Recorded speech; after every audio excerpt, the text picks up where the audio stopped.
Well, hey, welcome everybody to Control Alt Achieve Live for April 17th, 2023. Thank you so much for being with me, either joining live or watching the recording later, whichever way. I appreciate you learning with me here. As always, all the resources we're going to be looking at tonight can be found at bit.ly/CAA-live. That link will get you to the document that I'm showing here on the screen. If you scroll on down to the second page of that document, that's where you will find the links that we'll be exploring tonight, as well as all of the links from all of the previous weeks. Lots of great resources in here, as well as links to the recorded videos and the blog posts from those earlier weeks. But I'll give you guys a little bit of time to get settled in and get that pulled up. Again, bit.ly/CAA Live will get you that document. Now, while you're bringing that up, a quick introduction. So howdy, everybody. My name is Eric Kurtz. I'm an educator in Northeast Ohio. This is my 31st year in education. I work as a technology integration coach, helping to support about 35 school districts up here in Northeast Ohio. That's my day job. And then on the side, I run a website called controlaltachieve.com, where I share out all of my EdTech resources. Now, I'd love for you guys to connect with me whichever way works best for you. At the top of that resource document, you'll see lots of options there, from the blog to my email to my YouTube channel, my weekly newsletter, the email discussion group that we have, which is a fantastic group to be a part of.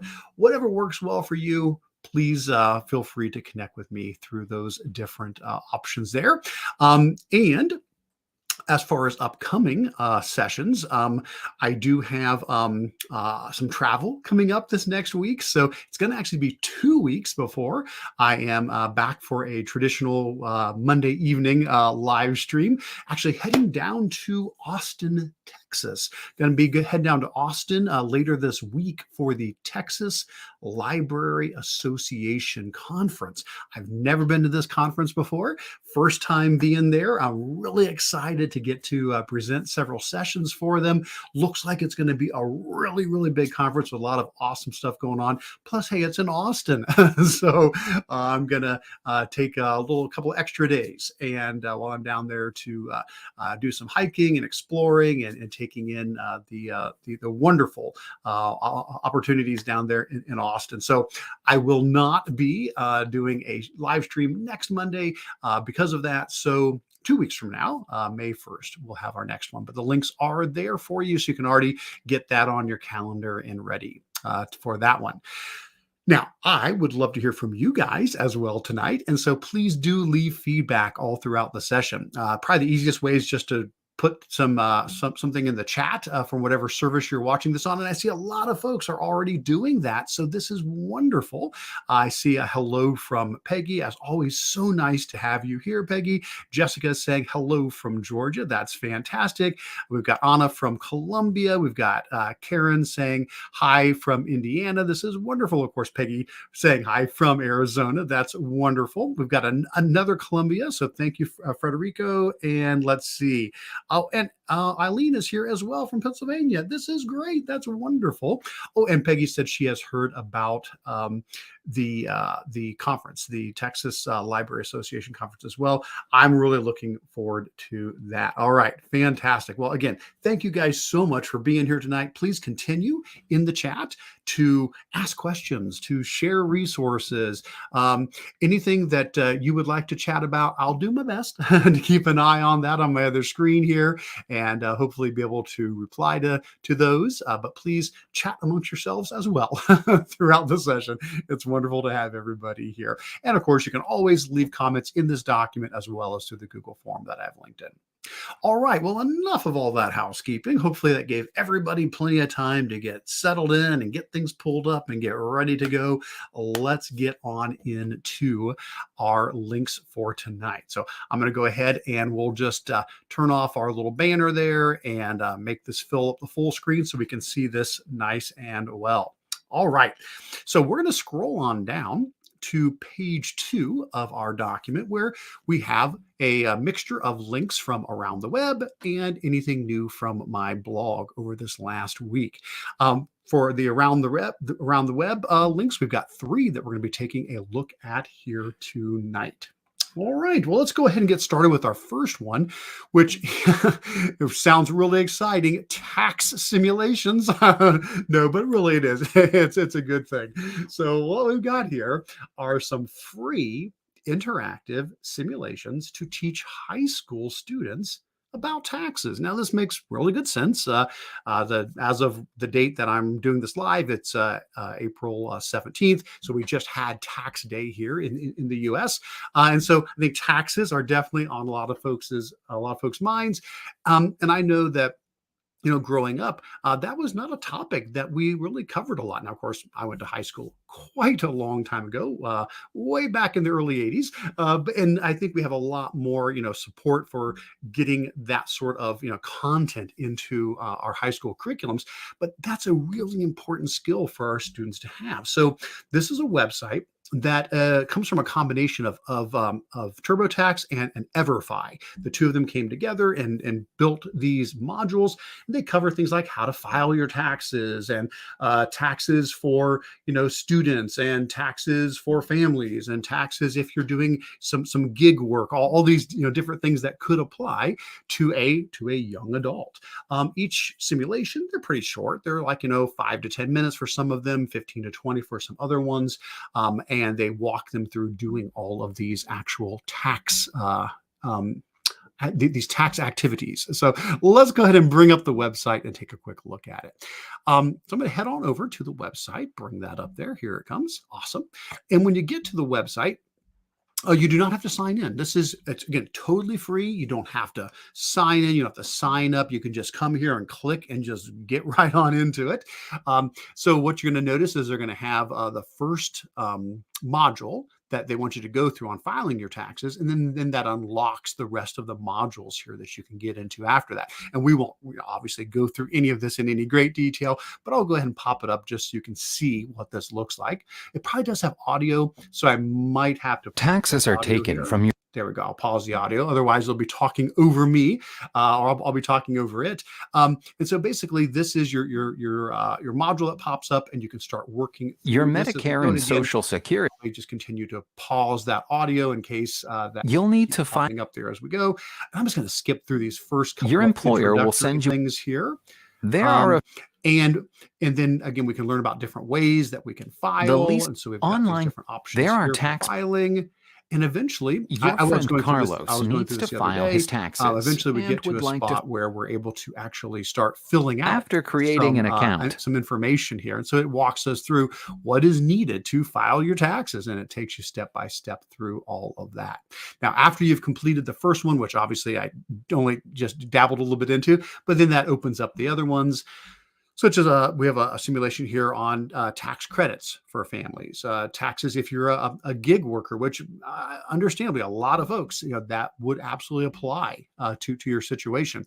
Taxes specifically for students, and also taxes for investments or cryptocurrency. Really interesting. So all of these are just available right there for you for free. Great way to get some understanding of taxes, especially at a younger age when you haven't had to maybe deal with these a whole lot, but can get a much better understanding of taxes. Now, if you want to go deeper, I didn't get a chance to explore much more, but I understand that this is just a sampling of what EverFi put together. This was sort of like when they combined forces with TurboTax to do this, they put out 5 modules. But my understanding is they actually have more modules than just these related to taxes. And so I did put in a link to the EverFi website. They have a full course there called Financial Literacy for High School. And if you head on out to EverFi, and I'm not going to log into it right now, I'll just pull up the main website for them. But this is also totally free. I mean, EverFi is fantastic.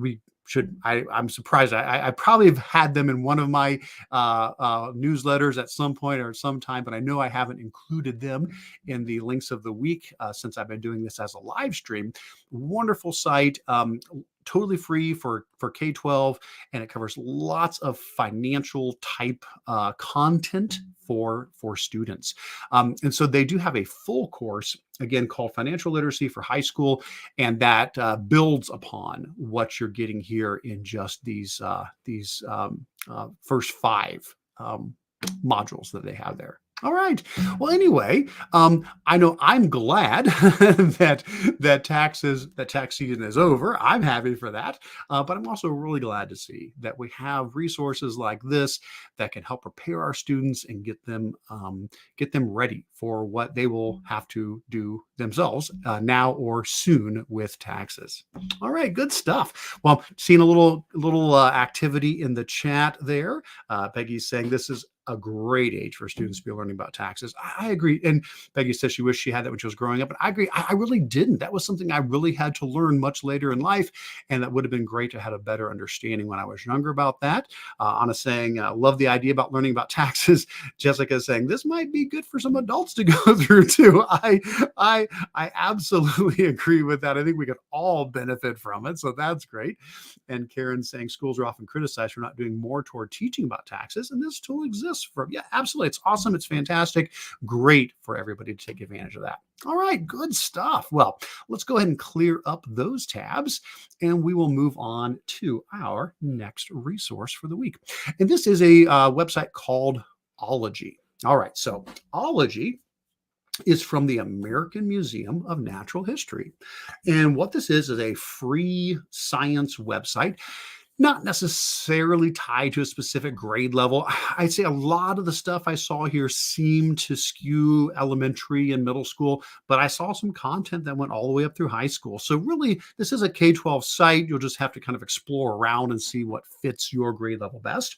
But basically what it has, it's got online games, it's got reading passages, it's got hands-on activities, it's got educational videos covering 14 different branches of science. Lots of ologies are covered in this. We've got, microbiology and anthropology and archaeology and biology. And of course, they've also got zoology, which for a long time, I think I pronounced it zoology, and I'm still kind of debating. Like I hear people say it both ways, zoology and zoology. But when you think about it, I think it's probably should be zoology because it's spelled, Zoology. If it was zoology, I think it'd have to have 3 O's, right? ZOO. And then ology, so zoology, and that's not how it is. And I was actually curious.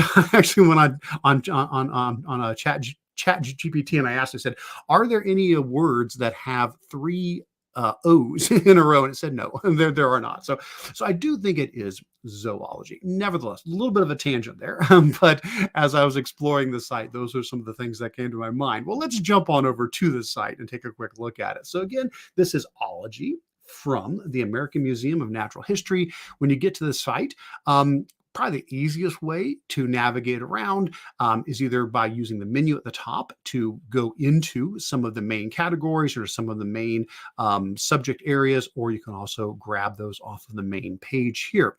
So for example, from the menu, there's a whole section on videos. If you just want to see all the videos that they have, fantastic. There's a whole section here for hands-on activities where students can actually build and make things that fit into these different categories. There's also another section here for just articles. So reading articles on a wide variety of topics, and then a section here on games. And I was really pleased with these. There's like 60 plus games here that all deal with a wide range of scientific topics. The one that I ended up playing, I did the one on genetics. So I jumped into this one where you were trying to figure out what genetic traits are nature versus nurture. And so I ran through this one, and it was a good activity to cover those main topics. Now, you can also, of course, just go into the different areas. So since we spent so much time talking about zoology, I guess I'll give a click on it there. And so here we could jump into that section, and it's all the same content. They've just pulled it together now on this one page.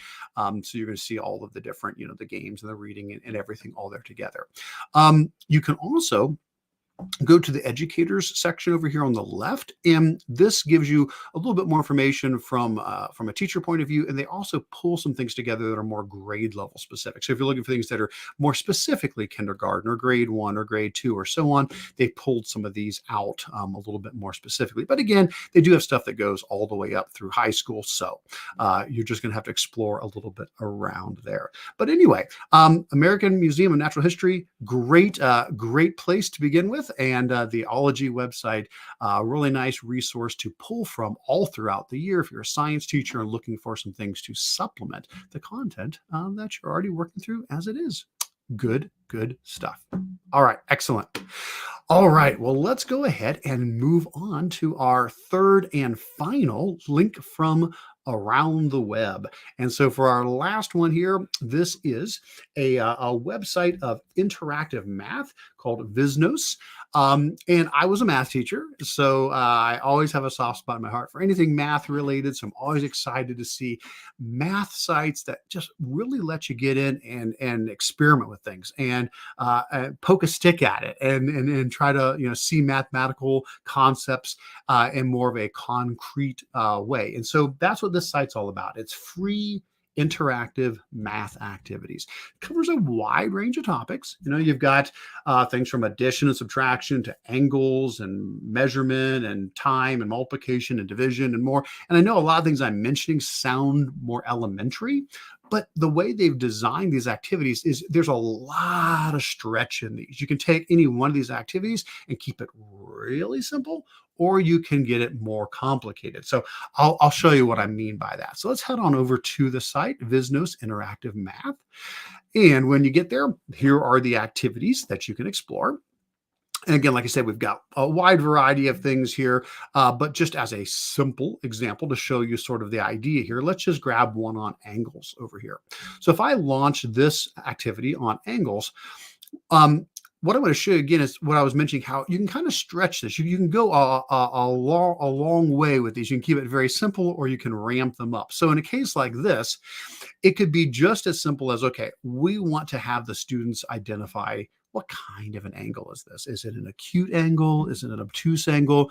And so in a case like this, we just show them the angle and they're going to give their answer. Then we come over here and give a click on the question mark and it reveals that as an obtuse angle. Of course, makes perfect sense. And then if we hit the little die up here in the top, it'll randomize. We can hit that as many times as we need to, and we can get all these different random angles. Well, again, click on the little question mark and hey, it's an acute angle. Well, now what if we want to start ramping this up and being just a little bit more sophisticated?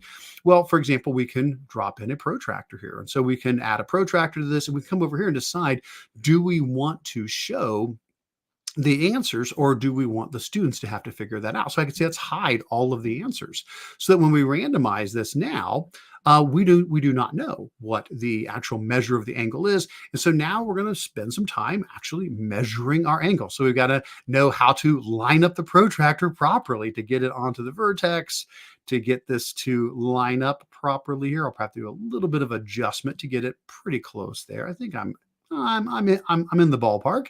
And then we have to know, okay, well, how are we counting up? We're counting from here. Well, that's 180 to start with. Well, we can click this button to swap this button here, to swap the numbers. So we're starting at 0. Looks like maybe about 82 degrees, I'm going to guess. So now we could come up and we could reveal that. Yes, it was 82. And of course it's acute. Now, the idea is we can take this and we can go a lot further with it than that. So if we come here, we can say, let's look at complementary angles instead, or let's look at supplementary angles, or intersecting angles. And so as we go, it can get more sophisticated. And again, we could say hide everything and you have to do the measurement, or you could say, let's make this a calculation problem. And so what it's going to do when you randomize is you'll get one of the angles, but not the other. And so now you're going to be saying, okay, that's complementary. So that add up to 90 degrees.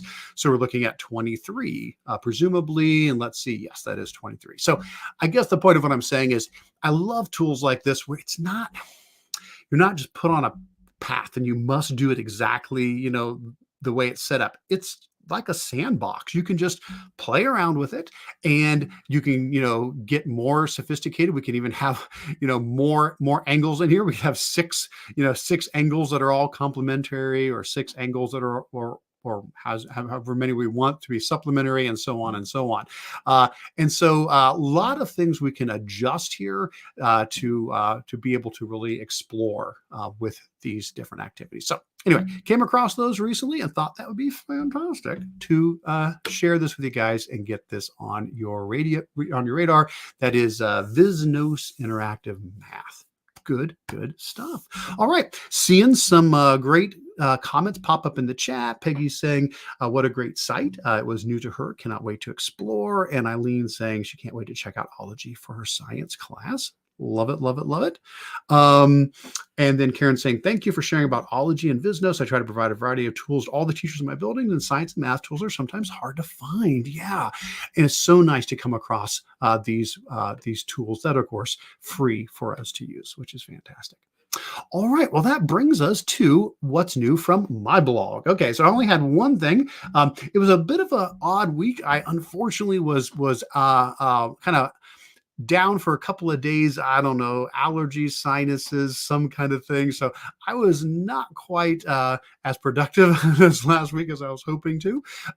So I was only able to share one new thing on my blog this week, but it's a great thing that I'm excited to be able to talk to you guys about, and that is a podcast spotlight. Every now and then I get the privilege to be a guest on different podcasts, and I love podcasts. My goodness, I subscribe to way too many podcasts. You can't have too many, can you? I subscribe to so many podcasts, and it's one of the ways I learn. This is such a great way to be able to connect with other people, to learn, to pick up new ideas.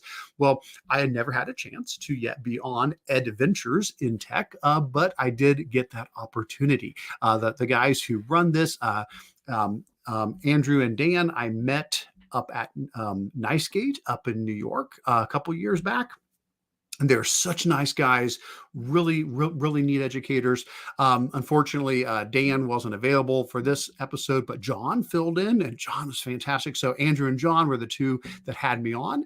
And it was a really great opportunity to get to chat with them. So in this particular time, when we sat down and talked, we talked about a lot of things. We talked about a little bit about, the history of Control-Alt-Achieve as to, what all this has all been about. But then we got into a lot of cool things like, what are some of my favorite EdTech projects, my philosophy of tech integration, how I stay up to date with EdTech.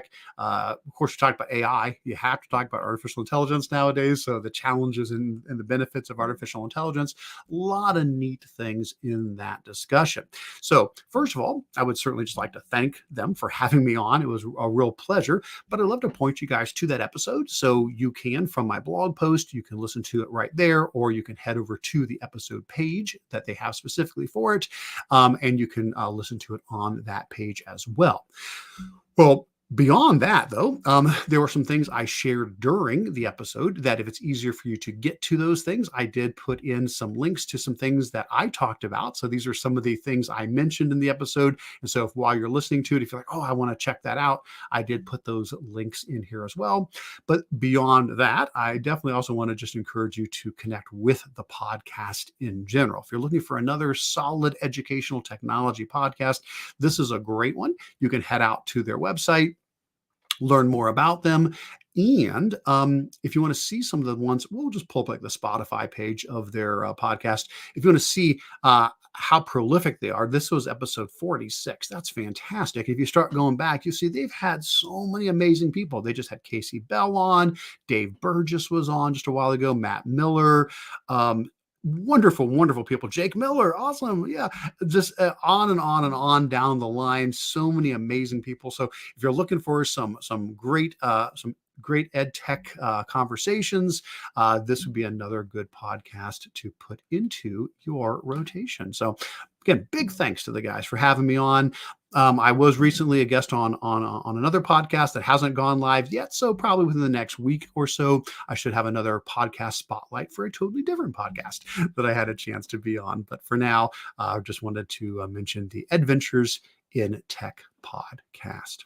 All right. Well, that gets me to the end of the resources I was going to share this week. But let's pause for a moment and see if there's any questions or comments that anybody has before we start to wrap up. Doing a quick look down through here.